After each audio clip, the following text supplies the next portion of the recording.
The massive doors of the Galactic Council chamber slid open with a deep hum that echoed through the circular hall. Inside, representatives from 12 different worlds sat in their specialized seats, each designed for their unique biology. Zephyrians floated in their glass tanks filled with methane gas, while the rock-like granite lords sat motionless on reinforced platforms. At the center of it all, Ambassador Velthair said tentacles moved gracefully as he monitored incoming transmissions from across the galaxy. It was supposed to be a routine session discussing trade routes and mining rights. Nothing exciting ever happened during these weekly meetings. That changed when the emergency beacon started flashing red. Velthar's main tentacles shot toward the communication panel as the distress signal crackled to life. Static filled the chamber, mixed with the unmistakable sound of a ship's hull groaning under stress. Every representative leaned forward in their seats, their attention suddenly focused. "This is Captain Zeke-Sana of the research vessel, Luminous Dawn."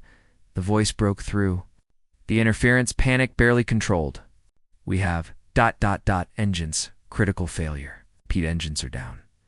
We're trapped in Sector 7 Gamma, drifting toward. Oh, stars help us ...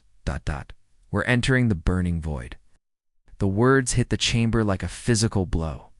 Counselor Threx, who scaled hide normally showed a healthy green color, turned pale as winter frost. His clawed hands gripped the armrests of his chair so hard that the metal began to bend. "Life support systems failing," Zigzana's voice continued, growing weaker as her ship's power flickered. Hull temperature rising beyond safe limits. "We have 37 crew members aboard. If anyone receives this transmission, we need immediate assistance." The transmission cut to static, then silence. For a long moment, nobody spoke. The only sound was the gentle hum of the chamber's air recycling systems, and the nervous clicking of Counselor Ket's mandibles. The insectoid being's compound eyes reflected the red warning lights as he processed what they'd all heard. Ambassador Velthor was the first to break the silence.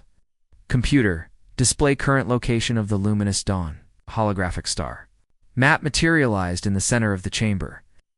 A small red dot pulsed in Sector 7 Gamma, uncomfortably close to a swirling mass of orange and yellow that looked like a cosmic hurricane.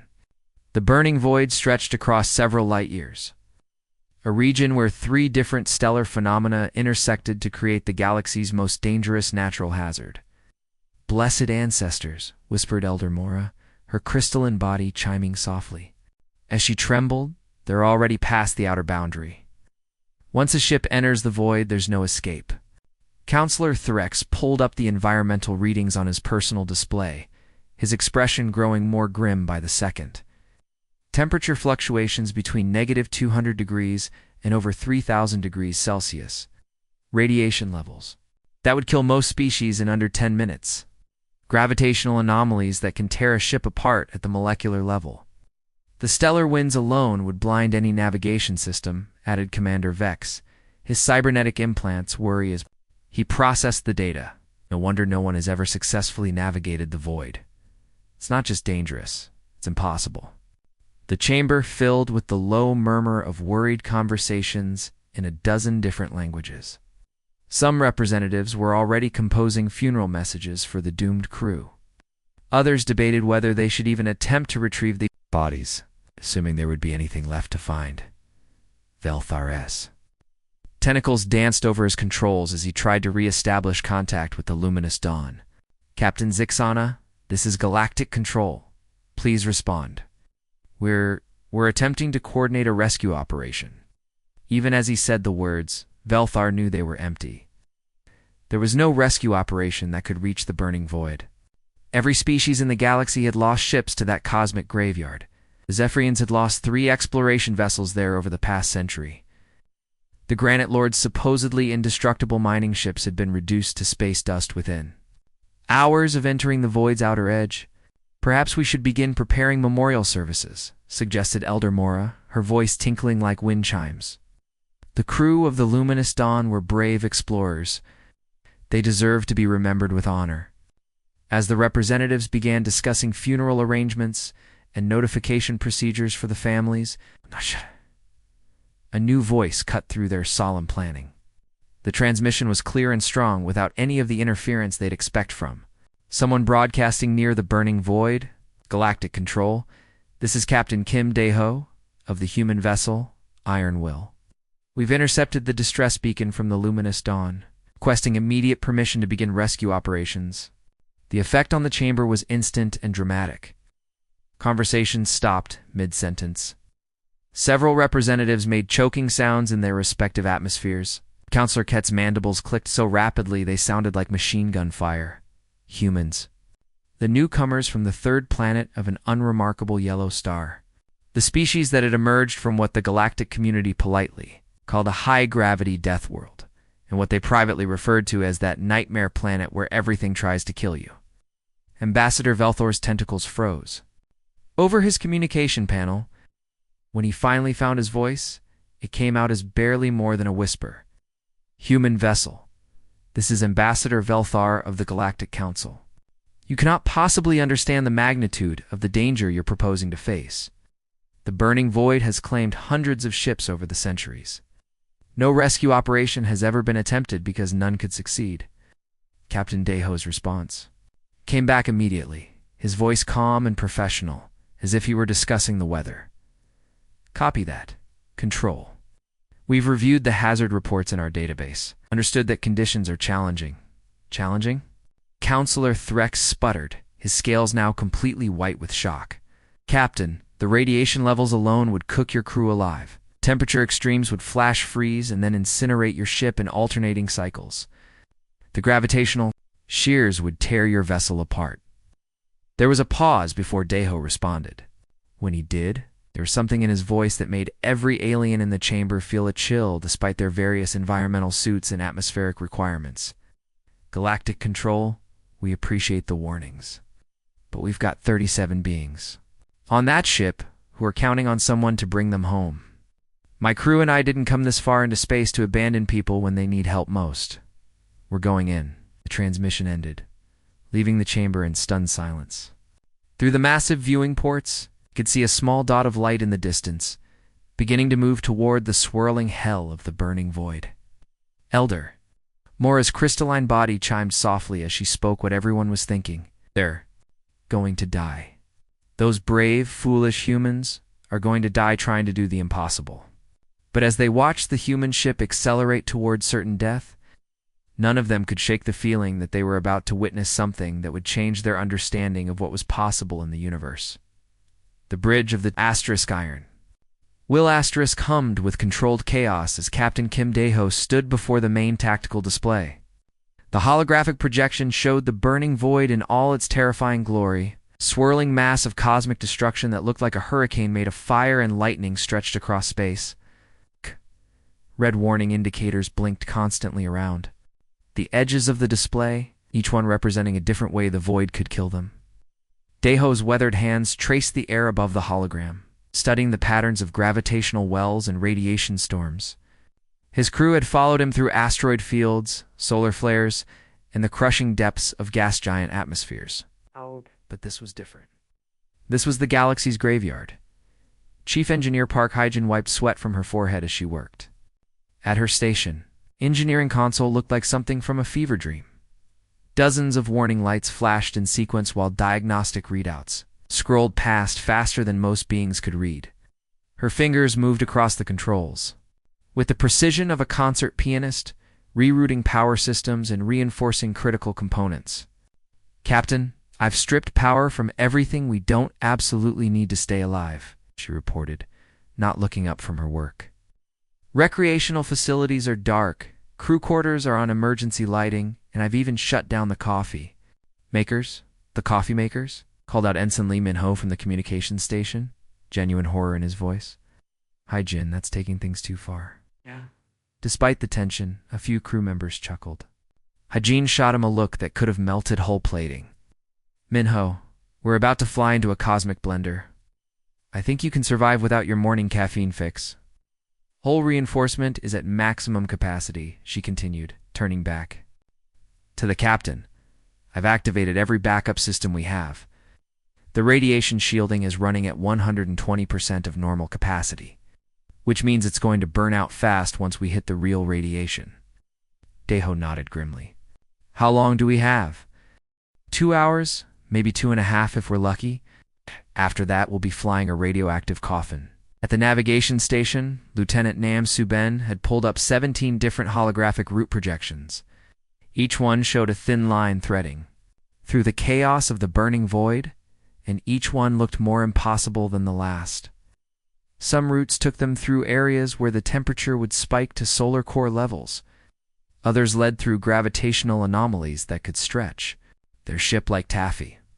Captain, I've run the calculations 6 times, Subin reported, his voice tight with concentration. Route 4 takes us through a radiation storm, but it's the fastest path to the luminous dawn. Route 7 is longer, but avoids the worst of the heat zones. What's your recommendation? Subin highlighted both routes on the display. Route 4, if we want to reach them before their life support fails completely. Route 7, if we want to have a ship left to bring them back in. And Route 8. Route 8 gets us all killed in the first 10 minutes. From his position at the communications console, Ensign Lee Minho had been fielding increasingly frantic messages from Galactic Control. His headset crackled with transmissions in a dozen different alien languages, all essentially saying the same thing. Turn around before it's too late. Captain Ambassador Velthar is practically having a breakdown, Minho reported. That 3 different species have offered to build memorial statues in our honor if we abort the mission now. Counselor Threx has composed what he calls a beautiful death song for us. How thoughtful of him. There's more. The Zephyrian delegation is offering to name a gas cloud after us. The Granite Lords want to carve our names into their sacred mountain and the crystalline beings. Minho paused, checking his translation software. They want to sing our deeds for the next 1,000 years. Deho's jaw tightened as he processed the implications. Tell them we appreciate the gestures, but we'll pass on the premature funeral arrangements. Sir, they're also transmitting detailed hazard reports. The radiation levels in the void are equivalent to standing next to an exploding star. The temperature swings would flash freeze us 1 second and turn us into plasma the next night. Remind Galactic Control that humans regularly work in the radiation belts around Jupiter. We've got mining operations in the corona of our own sun. Our deep space crews have survived supernovas, black hole encounters, and that time the Endeavour got caught in a wormhole collapse. The communications officer nodded, but his expression remained worried. Yes, sir, but they keep saying this is different. They're calling it impossible and certain death and several terms that my translator can't process but apparently involve very creative curse words. At that moment, Commander Yoon Suyang, the ship's chief medical officer, approached the captain's position. Her usually calm demeanor was strained, and she carried a medical scanner that was clicking ominously even though they were still several hours away from the void. Captain, I need to brief you on what we're facing medically, she said, holding up the radiation detector.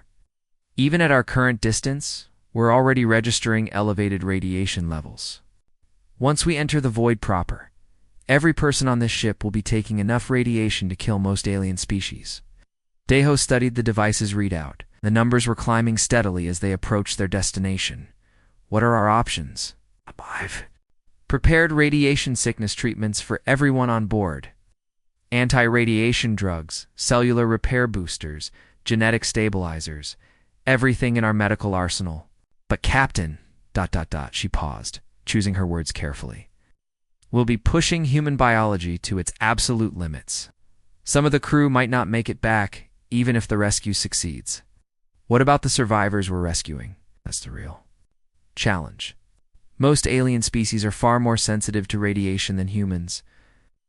I've prepared isolation chambers with full environmental controls, but we'll need to work fast. The longer they're exposed to conditions that are merely dangerous to us, the more likely they are to die. The captain absorbed this information silently around him. His crew continued their preparations with the same methodical efficiency they'd shown in countless dangerous situations. But this wasn't like navigating an asteroid field or riding out a solar storm. This was flying into hell itself. Attention all hands, Deho announced over the ship-wide intercom. This is the captain. In approximately 1 hour, we will enter the burning void to rescue the crew of the luminous dawn. I won't lie to you, The Galactic Council considers this mission impossible. They've told us that no species has the technology or the capability to survive what we're about to face. He paused, looking around at his crew. Each face showed the same expression, grim determination mixed with absolute resolve. But they don't know humans. They don't know that we evolved on a world where everything, the weather, the animals, the very ground beneath our feet tried to kill us every single day. They don't know that we've turned surviving the impossible into an art form. The ship crew members stopped what they were doing to listen. In engineering, maintenance teams paused their frantic preparations. In the medical bay, nurses looked up from their emergency supply inventories. 37 beings are trapped in that nightmare, counting on someone to care enough to risk everything for them. Every species in the galaxy has written them off as dead, but we're not every species, we're humans. And Earth's children don't abandon people in the dark. The intercom clicked off, leaving the ship in determined silence. Then, one by one, the crew returned to their tasks with renewed purpose. They had work to do, people to save, and an impossible mission to accomplish. Outside the viewports, the burning void grew larger, swirling chaos beckoning them toward what every other species in the galaxy considered certain death. But the crew of the Iron Will had a different perspective. They saw it as just another challenge to overcome, another limit to push, another day at the office for the children of Earth. The moment the Iron Will crossed into the burning void, reality seemed to break apart around them. The main view screen flickered between normal space and something that looked like the inside of a star having a nightmare. Streams of superheated plasma danced past the ship in colors that had no names, while gravitational waves bent light into impossible angles. Captain Deho gripped the command chair as the ship lurched violently to port. Through the transparent aluminum windows, he could see space itself rippling like water. What looked like lightning made of pure energy crackled between massive chunks of crystallized time, fragments of reality that had been torn loose by the void's chaotic forces. Sweet mother of... Navigator Nam Subin's voice trailed off as he stared at his instruments. The navigation console was going crazy, showing readings that defied physics. According to his sensors, they were simultaneously moving forward at maximum speed and traveling backward through time. Captain, my instruments are reading locations that don't exist and distances measured in colors. Chief Engineer Park Hyjin Station had become a light show of warning indicators. Red alerts flashed so rapidly they looked like a strobe light, while her cooling systems worked overtime to keep the ship's hull from melting. Steam hissed from emergency vents as the ship's atmosphere recycling systems struggled to process air that was becoming radioactive. Hull temperature just hit 400 degrees and climbing fast, she reported, her voice steady despite the sweat pouring down her face. The outer plating is starting to glow. At this rate, we'll be flying a ball of molten metal in 20 minutes. Can you buy us more time? I'm venting coolant directly into space and rerouting power from life support to the thermal regulators. But Captain, we're already beyond what this ship was designed to handle. The hull stress indicators are showing fractures in 17 different sections. Dr. Yoon Soo-young's medical bay had turned into a symphony of alarms. Every radiation detector she had was screaming warnings, their displays showing numbers so high they'd broken her equipment's ability to accurately measure them.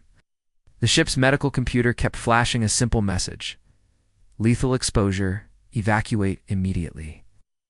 Radiation levels are beyond anything in my database, she announced over the intercom. According to my instruments, every person on this ship should have died from radiation poisoning 5 minutes ago. The cellular damage we're taking would cook most alien species instantly. Through the chaos, Ensign Lee Minho was trying to maintain communications with both Galactic Control and the stranded ship. His equipment sparked and crackled as electromagnetic interference from the void played havoc with the ship's systems. Half his displays showed static, while the others displayed what looked like abstract art painted in radio waves. Captain? I'm picking up fragments from the luminous dawn, he reported, adjusting his headset as another wave of interference washed over them. Their transmission is breaking up, but... Wait, I'm getting something. The bridge speakers crackled to life with a desperate voice speaking in the melodic language of the Altarians. Minho's translation software struggled to process the alien words through the static. Please, anyone who can hear this. Our hull is breaching in multiple sections. Life support failing. We have maybe 10 minutes of breathable atmosphere left. If someone is out there, please. The transmission cut to static then. Returned with the sound of what could only be described as alien crying, a sound like wind chimes being shattered in a hurricane. Captain, Deho's jaw tightened as he processed the information. 10 minutes. They had 10 minutes to cover 50,000 kilometers through the most dangerous region of space in the galaxy. I'll stop, he commanded. The ship's engines wound down to a low thrum, but they continued drifting forward through the void's chaotic currents. Minho, open a channel to the luminous dawn. I don't care if you have to bounce the signal off 3 neutron stars. Get me through to them, Captain. Boosting transmission power to maximum. The communications array extended from the ship's hull, immediately beginning to glow red-hot from the ambient radiation. Minho worked frantically at his controls, trying to punch a signal through the electromagnetic storm surrounding them. Channel open, sir? You're transmitting? Deho leaned forward in his command chair, his voice carrying the authority of someone who had never failed to bring his people home. Captain Zixana, this is Captain Kim Deho of the human vessel Iron Will. We're 50,000 kilometers from your position and closing fast. Hold on, we're coming to get you. The response came back weak but clear, filled with disbelief and desperate hope. Human ship, you came, How is this possible? No one survives the burning void. We're humans, Captain. We specialize in doing things that are impossible. What's your current status? Hull breaches on decks 4 through 7. Life support. Critical.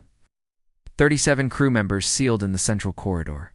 Captain, we have maybe 8 minutes of air left. Navigator Subin looked up from his station, his face pale but determined. Captain, I've got the luminous dawn on long-range sensors, but there's a problem. There's a massive radiation storm directly between us and them.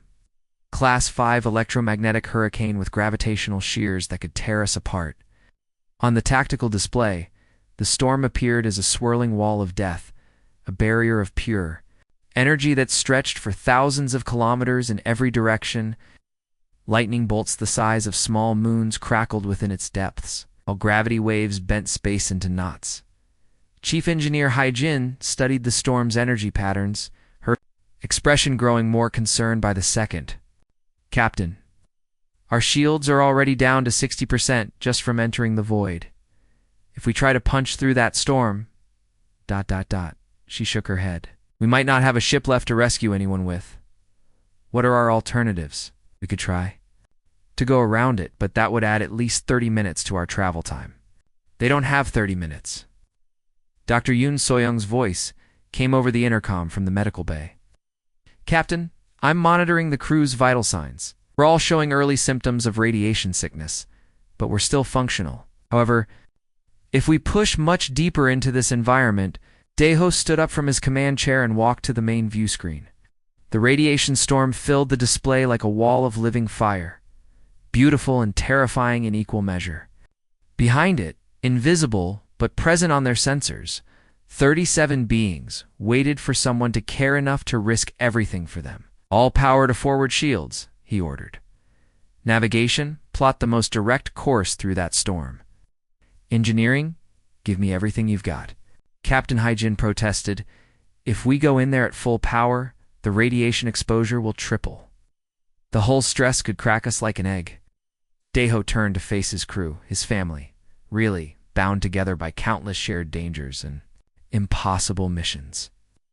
Each face showed the same expression he'd seen 1,000 times before, absolute trust in their captain's judgment, even when that judgment meant flying straight into hell. Then we go through it fast and hard, he said simply. Didn't come this far to turn back now. The Iron Will surged forward into the radiation storm like a bullet fired into the heart of a star. The ship bucked and rolled as gravitational.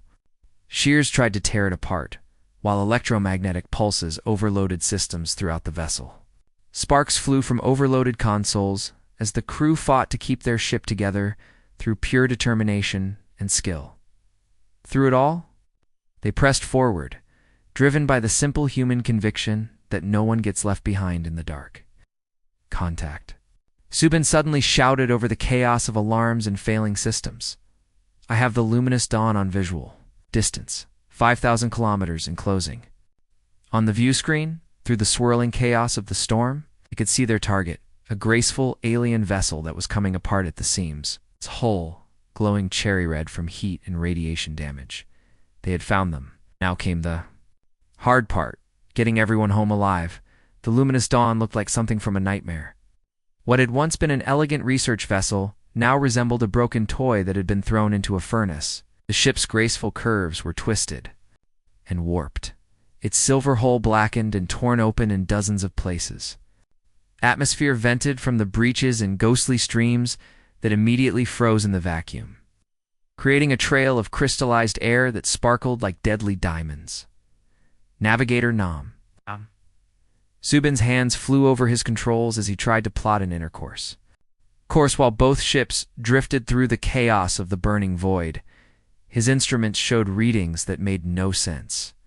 The luminous dawn was simultaneously falling toward 3 different gravity sources while being pushed away by stellar winds that changed direction every few seconds. Captain, their main docking bay is completely gone, Subin reported, his voice tight with concentration. Looks like it was sheared off when they hit a gravitational shear. The cargo bay is breached, the passenger compartments are venting atmosphere, and their engine section is ... Well, it's not there anymore. Captain Deho studied the tactical display showing both ships' positions relative to a massive gravity well that was pulling everything toward its invisible center. The gravitational field was so strong it was bending light around itself, creating a distorted region of space that hurt to look at directly. How long before they get pulled past the point of no return? Subin ran the calculations twice before. Answering 18 minutes, sir. After that, not even our engines will be powerful enough to escape the gravity well. Then we have 17 minutes to get everyone out and clear the area. Deho turned to his chief engineer. Haijin, what are our docking options? Chief Engineer Park Haijin pulled up a detailed scan of the damaged ship on her display. The 3D image rotated slowly, showing hull breaches, structural damage, and systems failures highlighted in red. Almost the entire ship was red. Her docking systems are completely destroyed, she said, shaking her head. But Captain, look at this. She highlighted a section of the cargo bay where the hull had been torn open. If we can position ourselves just right, we could extend our emergency docking tube directly through that breach. It would create an airtight seal and give us access to their main corridor. What's the risk? High. Very high. Both ships are being buffeted by gravitational forces and stellar winds. One miscalculation, and the docking tube gets crushed. Or, worse, we could punch a hole in their remaining hull and kill everyone inside. Deho studied the sensor readings for a moment, then nodded. Do it. Begin the approach. Throughout the ship, the rescue preparations kicked into high gear. In the medical bay, Dr. Yoon Suyung and her team loaded emergency life support units onto hover gurneys.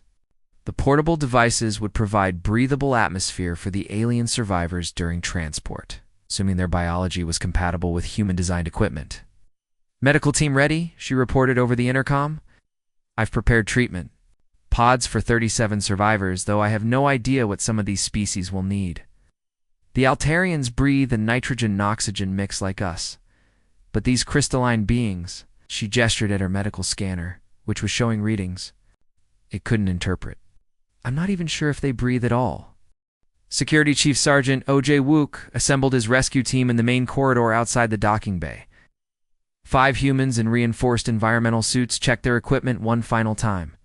Each carried emergency breathing apparatus, medical supplies, and cutting tools in case they needed to break through debris. Remember, people. Jay Wook addressed his team. We're working in a ship that's coming apart around us. Watch for hull breaches. Avoid any sparking electrical systems. And don't touch anything that's glowing, and I mean anything. Communications Officer Lee Minho had managed to establish a weak link with the survivors aboard the Luminous Dawn. Through the static and interference, he could hear voices speaking in multiple alien languages, some pleading, others trying to coordinate emergency procedures, and a few that sounded like they were praying. "Captain, I'm reading life signs clustered in what appears to be their central corridor," Minho reported. "Their life support is down to emergency power only. We've got maybe 20 minutes of breathable air left." The Iron Will moved into position with the precision of a surgeon performing delicate surgery while riding a roller coaster. "Chief." Engineer Hyjin manually controlled the ship's position, using thrusters that were never designed for this kind of precision work. Every few seconds, a gravitational wave would try to slam the two ships together, requiring split-second adjustments. To avoid disaster, "Docking tube extending," she announced, sweat beading on her forehead as she fought to keep the ship steady. "Contact in 10 seconds. 5 seconds. ... We have a seal." The moment the docking tube locked into place, Sergeant O.J. Wook and his team rushed through the airlock into the dying ship. What they found on the other side was barely controlled chaos. The Luminous Dawn Asterisk's main corridor looked like it had been through a war. Emergency lighting cast eerie shadows through the smoke-filled air, while sparks cascaded from damaged ceiling panels. The deck plating was buckled and warped from heat, and in several places, they could see straight through to the cosmos beyond. But it was the survivors that truly amazed the human. Rescue Team 30-7. Beings from 6 different species huddled together in the only section of the ship that still had atmosphere. There were tall, elegant Altarians with silver skin that seemed to shimmer even in the emergency lighting. Small, furry creatures with huge eyes and delicate hands clung to each other in fear. Crystalline beings that looked like living gemstones reflected the sparking electrical systems in brilliant colors in the center of the group. Captain Zixana stood guard over her mixed crew. Her silver skin had turned pale with fear and oxygen deprivation, but her eyes remained alert and determined. When she saw the humans emerge from the docking tube, her expression shifted from despair to disbelief. You actually came," she whispered, her voice barely audible over the sound of the ship's hull groaning under stress. "No one has ever successfully navigated the burning void. How is this possible?" Sergeant O.J. Wook was already lifting an injured Altarian onto a medical gurney, his movements efficient and gentle despite the urgency of the situation. "We're humans, Captain. We don't leave people behind, no matter where they are." The rescue operation became a carefully choreographed dance of efficiency and desperation.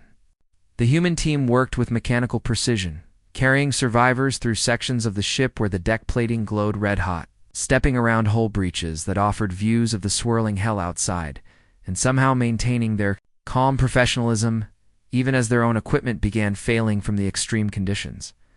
Young crystalline being barely more than a child by their species, Standards had been knocked unconscious when a support beam collapsed. Jawook carefully lifted the surprisingly light creature, whose body felt warm and hummed with a musical tone, even while unconscious. "Last group coming through the tube. Ha," he called out as he carried the crystalline child toward safety. Behind him, his team helped the final few survivors navigate around a section of corridor where the ceiling had partially collapsed. Docking tube retracted. All survivors aboard. Chief Engineer Hyjin confirmed from the bridge, but as the Iron Will tried to pull away from the dying ship, Navigator Subin's instruments lit up with warnings. "Captain, we have a problem. The gravity well has gotten stronger. Both ships are being pulled in together." On the main display, they could see the truth of their situation. The invisible gravity source had been slowly drawing them closer during the rescue operation.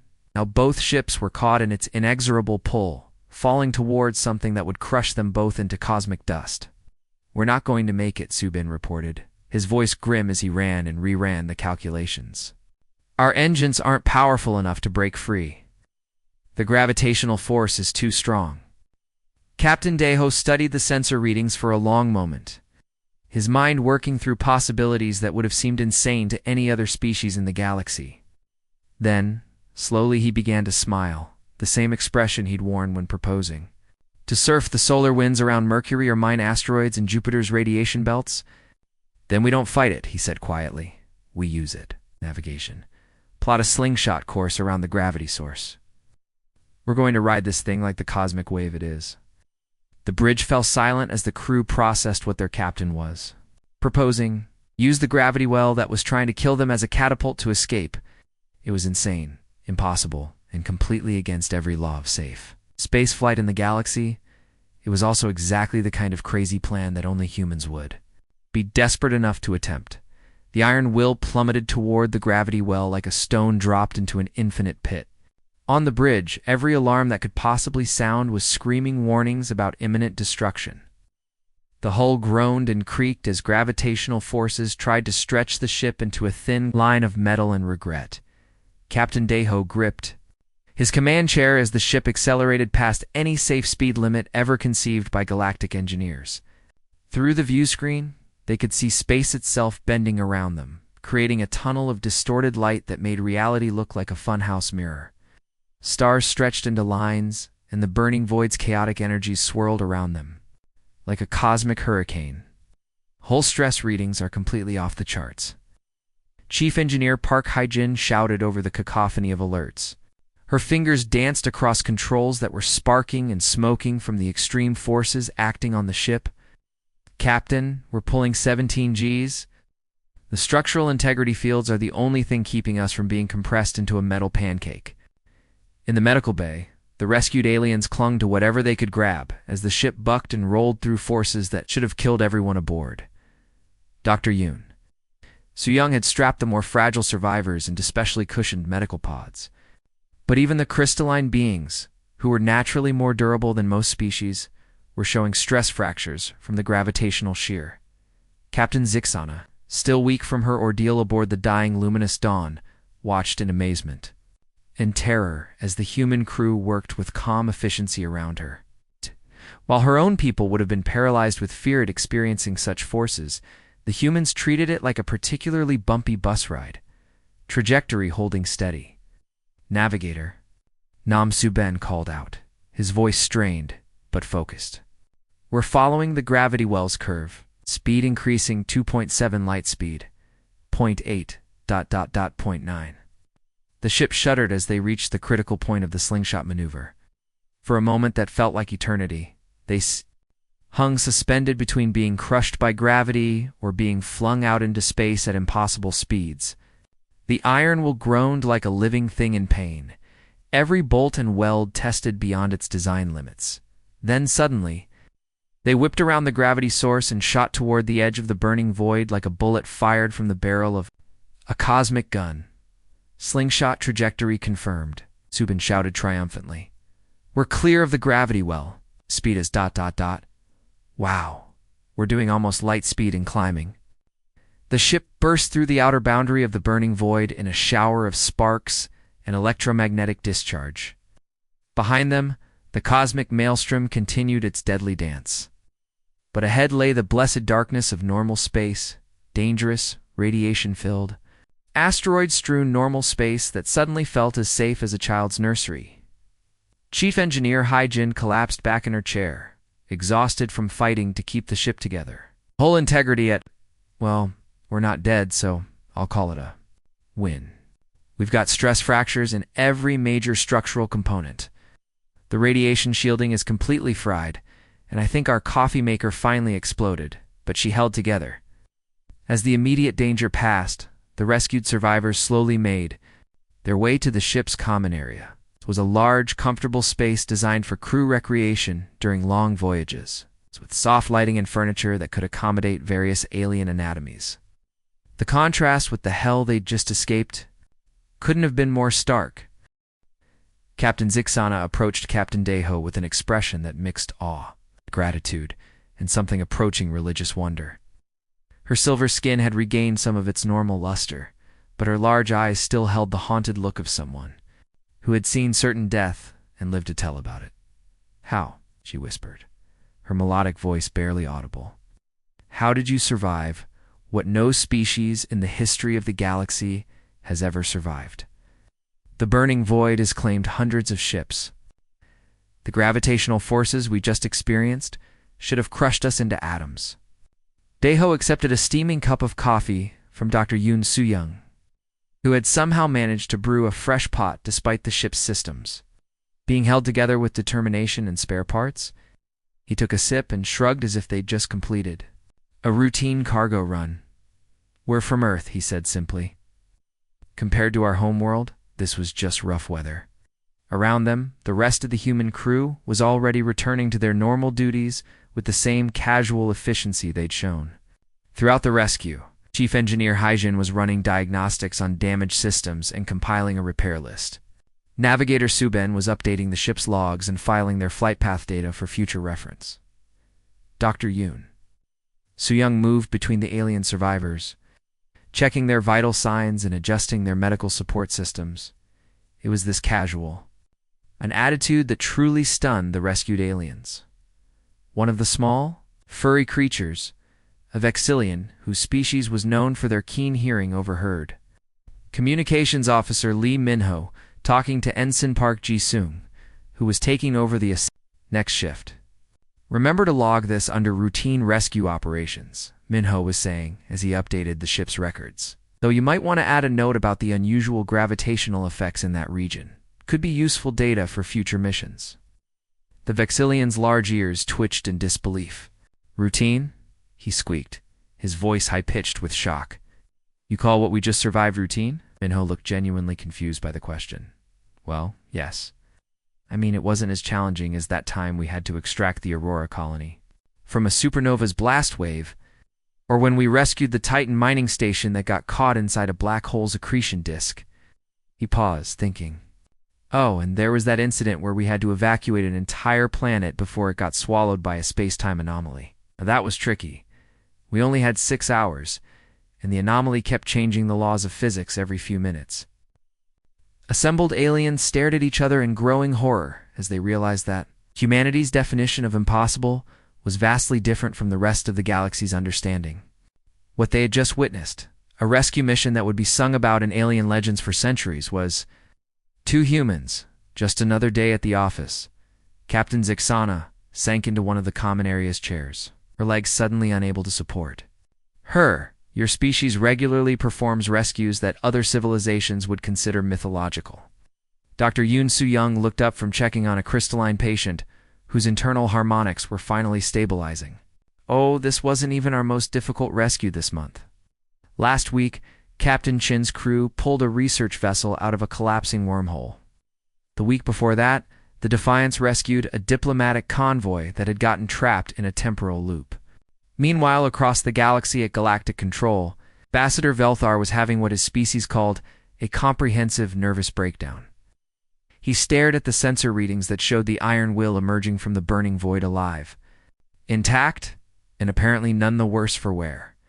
With trembling tentacles, he accessed humanity's file in the galactic database and quietly changed their classification from promising allied species to approach with extreme caution, do not antagonize under any circumstances. He then issued new emergency protocols to all member species. In the event of rescue situations involving impossible odds, hostile environments, or scenarios that defy known physics, immediately request human assistance.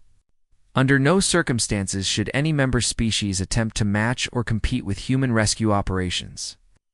Back aboard the Iron Will, Captain Deho finished his coffee and stood up to return to the bridge. Navigation, set course for Galactic. "Station Prime," he ordered. "Let's get these people home where they belong." "Aye, Captain," came the response from the bridge. Course laid in, jumping to hyperspace in 30 seconds. As the ship made the transition to faster-than-light travel, carrying its precious cargo of survivors toward safety, the rescued aliens finally began to understand why humans were both feared and respected throughout the galaxy. They didn't just survive the impossible, they made it look routine. They didn't just push the boundaries of what was possible, they redefined those boundaries entirely. The galaxy was indeed a safer place with humans in it. Even if that safety came with a price, the constant reminder that somewhere out there was a world so unforgivingly dangerous that it had forged a species capable of treating certain death as merely another challenge to overcome as one young. Altarian survivor whispered to his companion while watching the stars streak past in hyperspace. No wonder their planet is classified as a death world. Anything that could produce beings like this must be absolutely terrifying. And in the depths of space, Earth continued its relentless orbit around a yellow star, its surface churning with storms, volcanic activity, and countless forms of life. That would give most galactic species nightmares, the forge that had created humanity's unbreakable will to never leave anyone behind in the dark. The end.